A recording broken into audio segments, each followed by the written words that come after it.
ஆடியில எல்லா நகைகளுக்கும் சேதாரத்துல 1% கம்மி. அது மட்டும் இல்ல, உங்க பழைய நகைக்கு கிராமுக்கு 150 ரூபாய் கூடுதலாவும் தரும். ரெண்டையும் சேர்த்தா 2% மேல நகை விலையில சேவ் பண்ணுவீங்க.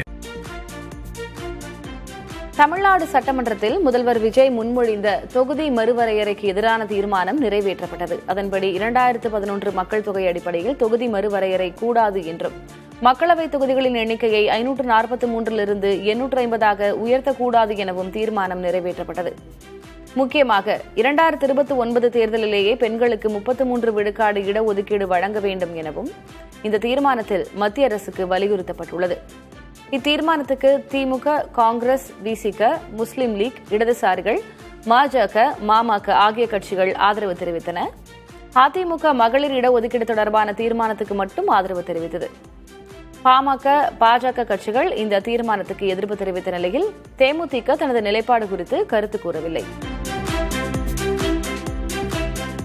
தொகுதி மறுவரையறை தொடர்பான தீர்மானம் தமிழ்நாட்டின் உரிமையை நிரந்தரமாக பாதுகாக்கும் தீர்மானமாகும் என முதல்வர் விஜய் தெரிவித்தார். தொகுதி மறுவரையறை நடவடிக்கையால் தமிழ்நாடு உள்ளிட்ட தென் மாநிலங்களுக்கு அரசியல் பிரதிநிதித்துவத்தில் பெரும் பாதிப்பு ஏற்படும் என்றும் அவர் கூறினார். மக்கள் தொகை கட்டுப்பாட்டை வெற்றிகரமாக செயல்படுத்திய மாநிலங்களின் உரிமைகளை பாதுகாக்க வேண்டும் என சுட்டிக்காட்டினார். மக்களவை உறுப்பினர்களின் எண்ணிக்கையை 543ஆகவும் மாநிலங்களுக்கு இடையேயான தொகுதி பகிர்வையும் நிரந்தரமாக நிலைநிறுத்த வேண்டும் என்றும் அவர் வலியுறுத்தினார்.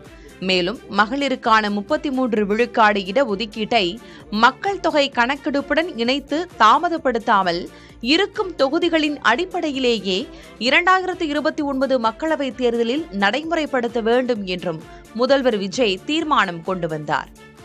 ஒன்றிய அரசு அளித்த உறுதியின்படி மக்கள் தொகை கட்டுப்பாட்டு திட்டங்களை சிறப்பாக செயல்படுத்தி நல்ல பொருளாதார வளர்ச்சி கண்டு நல்ல சுகாதாரம் மக்கள் நல திட்டங்களை மேற்கொண்டு வரும் எந்த ஒரு மாநிலமும் தொகுதி மறுவரையால் பாதிக்கப்படாமல் பார்த்துக் கொள்வது ஒன்றிய அரசின் தலையாய கடமையாகும். எனவே தற்போதுள்ள மக்களவை உறுப்பினர்களின் எண்ணிக்கையான 543 என்ற அளவிலேயே நிரந்தரமாக வைப்பதற்கும் மாநிலங்களுக்கு இடையேயான எண்ணிக்கை பகிர்வை நிரந்தரமாக வைக்கவும், மேலும் தற்போது மக்களவை மற்றும் மாநிலங்கள் அவையினுடைய விகிதம் 2.2:1 என்ற அளவிலேயே நிலைநிறுத்த வேண்டும் என்றும், அதே வேளையில் பெண்களுக்கான 33% இடஒதுக்கீட்டை காலதாமதமின்றி தற்போது 543 தொகுதிகளின் அடிப்படையிலேயே 2029 ஆண்டு மக்களவைத் தேர்தலில் நடைமுறைப்படுத்த வேண்டும் என்றும் ஒன்றிய அரசை வலியுறுத்தி தமிழ்நாடு சட்டமன்ற பேரவை கீழ்கண்ட தீர்மானங்களை ஒருமனதாக நிறைவேற்றுகிறது. தமிழக அரசு கொண்டு வந்த தொகுதி மறுவரையறை எதிர்ப்பு தீர்மானத்தை திமுக வரவேற்பதாக எதிர்க்கட்சித் தலைவர் உதயநிதி ஸ்டாலின் தெரிவித்துள்ளார். இந்த தீர்மானம் குறித்து சட்டமன்றத்தில் உரையாற்றிய அவர் 33 விழுக்காடு மகளிர் இடஒதுக்கீட்டையும் திமுக முழுமையாக ஆதரிப்பதாக கூறினார். திராவிட முன்னேற்ற கழகத்தை பொறுத்த வரைக்கும் 33% மகளிர் இடஒதுக்கீட்டை நாங்கள் முழுமையாக ஆதரிக்கின்றோம், வரவேற்கின்றோம். ஒருவேளை மகளிர் இடஒதுக்கீடு மசோதாவுக்காக டீலிமிட்டேஷன் எக்ஸசைஸ் செய்யப்பட்டால் 1971 மக்கள் தொகை அடிப்படையிலேயே செய்ய வேண்டும். அதுல ஏதாவது மாற்றம் வந்தா நாடாளுமன்றத்தில் தமிழ்நாட்டு எம்பிக்களுடைய விதிகாச்சாரம், நம்மளுடைய ரெப்ரசன்டேஷன் இப்ப இருக்கக்கூடிய 7.18% குறைக்க அனுமதிக்க கூடாதுன்னு மீண்டும் வலியுறுத்தி சொல்லி அரசு கொண்டு வந்திருக்கக்கூடிய இந்த தீர்மானத்தை நாங்கள் வரவேற்கின்றோம். தொகுதி மறுவரையறையை எதிர்த்து சட்டமன்றத்தில் முதல்வர் விஜய் முன்மொழிந்த தீர்மானத்துக்கு அதிமுக எதிர்ப்பு தெரிவித்துள்ளது.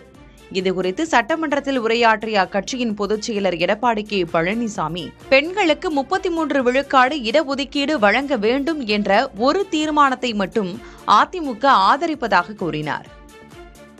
தமிழ்நாட்டிற்கு எவ்வித பாதகமும் இல்லாமல் நாடாளுமன்ற தொகுதி எண்ணிக்கை தற்போதுள்ள விகிதாச்சாரப்படி, அதாவது 7.18% குறையாமல் தொகுதி மறுவரை செய்ய வேண்டும். மத்திய அரசு கொண்டு வரவுள்ள தொகுதி மறுவரையில் தமிழ்நாட்டிற்கு சாதகமா உள்ளதா பாதகமா உள்ளதா என்பது பற்றி எதுவுமே தெரியாத நிலையில் அரசியல் காரணங்களுக்காக தமிழக வெற்றி கழக அரசு கொண்டு வந்த இந்த தீர்மானத்தை அனைத்து இந்திய அண்ணா திராவிட முன்னேற்ற கழகம் எதிர்க்கின்றது. நாடாளுமன்றத்திலும் சட்டமன்றத்திலும் 33% பெண்களுக்கு இடஒதுக்கீடு வழங்க வேண்டும் என்ற அந்த தீர்மானத்தை மட்டும் ஆதரித்து அமர்கின்றேன். தொகுதி மறுசீரமைப்பு தொடர்பான சட்ட முன்வடிவை மத்திய அரசு இதுவரை கொண்டுவராத போது அதற்குள் எதிர்ப்பு தெரிவித்து தீர்மானம் கொண்டு வருவது சரியில்லை என தேமுதிக பொதுச் செயலாளர் பிரேமலதா விஜயகாந்த் தெரிவித்துள்ளார். இது தொடர்பாக சட்டமன்றத்தில் பேசிய அவர், தொகுதி மறுசீரமைப்பின் மூலம் மற்ற மாநிலங்களைப் போல தமிழ்நாட்டிலும் எம்பிக்களின் எண்ணிக்கை உயர்ந்தால் சிறப்பாக இருக்கும் என்றார். தொகுதி மறுவரையை தொடர்பான இந்த மசோதாவில் சட்ட முன்வழிவு இதுவரைக்கும் மத்திய அரசுல சட்ட முன்வழிவு இதுவரை கொண்டு வரவில்லை. அப்படி இருக்கையில் நம் தமிழ்நாட்டில் அந்த கொண்டு வருவதை எந்த அடிப்படையில் இது சரியாக இருக்கும் என்பதை நான் கேட்கிறேன். எனவே மத்திய மாநில அரசுகள் இரண்டும் கலந்து எல்லா மாநிலங்களுக்கும் 50% நாடாளுமன்ற உறுப்பினர்கள் எண்ணிக்கையை கணிசமாக உயரும் வகையில் சமமாக கொண்டு வர வேண்டும். அப்பொழுதுதான் தமிழ்நாட்டிலும் நம்மளுடைய எம்பிக்களுடைய எண்ணிக்கை உயரும் என்பதில் மாற்று கருத்து இல்லை. பெண்கள் உரிமையை பெறுவதற்கும் அதிகாரத்தில் அமர்வதற்கும் பாட்டாளி மக்கள் கட்சி ஒருபோதும் தடையாய் இருக்காது என அக்கட்சி சட்டமன்ற உறுப்பினர் கணேஷ்குமார் தெரிவித்தார். அந்த வகையில் முதல்வர் விஜய் தொகுதி மறுவரையறை தொடர்பாக கொண்டு வந்த தீர்மானத்தை எதிர்ப்பதாக அவர் கூறினார். தமிழ்நாட்டில் 1962 41 எம்பிகள் இருந்தாங்க. அதற்கு பிறகு 72 தான் 39 குறைக்கப்பட்டது. இதெல்லாம் கடந்த கால வரலாறு. இன்னும் நீங்க தமிழ்நாட்டுக்கு எடுத்துக்கொண்டீர்கள் என்று சொன்னால் தற்போது இருக்கக்கூடிய 39 எம்பிகளை வைத்து நீங்கள் 33% என்று கணக்கீடு செய்தீர்கள் என்று சொன்னால் இன்றைக்கு 13 எம்பிகள் தான் அதிகமாக வருவார்கள், பெண்களாக இருப்பார்கள். ஆனால் இந்த சட்டம் அவர்கள் சொல்வது போல பெண்களுக்கு அந்த 50% உயர்த்தினால் 20 நாடாளுமன்ற உறுப்பினர்கள் தமிழ்நாட்டில் இருந்து மகளிர் நாடாளுமன்ற உறுப்பினர்கள் நாடாளுமன்றத்தை அலங்கரிப்பார்கள். இன்றைக்கு வெறும் 5 பெண் நாடாளுமன்ற உறுப்பினர்கள் தான் அந்த அவையை அலங்கரித்துக் கொண்டிருக்கிறார்கள். கோவையில் பொறியியல் கல்லூரி மாணவர் கொல்லப்பட்ட விவகாரத்தை எதிர்க்கட்சித் தலைவர் உதயநிதி ஸ்டாலின் சட்டமன்றத்தில் எழுப்பினார். மாணவர் கொலைக்கு நீதி கேட்டு அரசு பொறுப்பேற்க வலியுறுத்தினார். இந்த பிரச்சினையை திங்கட்கிழமை விவாதத்துக்கு எடுப்பதாக சபாநாயகர் தெரிவித்தார். அமைச்சர் ராஜ்மோகனும் இப்பிரச்சினை குறித்து விளக்கம் அளித்தார். இதனை திமுக உறுப்பினர்கள் ஏற்றுக்கொள்ளாததால் அவையில் சிறிது நேரம் சலசலப்பு நிலவியது. போதைப் பொருட்களை பறிமுதல் செய்ய வேண்டிய காவல்துறை போதைப் பொருள் வித்த நபர்களை அழைச்சு புகார் கொடுத்தவர் பத்தின தகவலை சொல்லியிருக்கிறாங்க. அந்த கோபத்துல தான் மாணவர் அமுதனை அந்த கும்பல் அடிச்சு கொலை செஞ்சிட்டதா அமுதனுடைய பெற்றோர் ஊடகங்கள்ல பேட்டி கொடுத்திருக்கிறாங்க. காவல்துறை ஏன் இவ்வளவு அலட்சியமாக நடந்துக்கிறதுன்னு இந்த அரசு ஒரு விளக்கம் கொடுக்கணும்.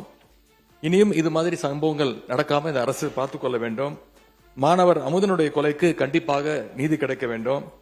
அதே மாதிரி மாணவ உறுப்பினர் அப்போ திங்கட்கிழமை இந்த கவன தீர்மானத்தை நான் எடுத்துக்கிறேன்னு சொன்ன பிறகு போதுங்க, ஊரை சொல்லிட்டீங்க, நடந்த சம்பவத்தை சொல்லிட்டீங்க, இது குறித்து நீங்க எனக்கு அனுமதிங்கன்னு கேளுங்க, நான் கவன ஈர்ப்பு தீர்மானத்தை திங்கட்கிழமை கண்டிப்பாக எடுத்து அப்போது நீங்க முழுமையாக இதை பற்றி விவரித்து சொல்ல.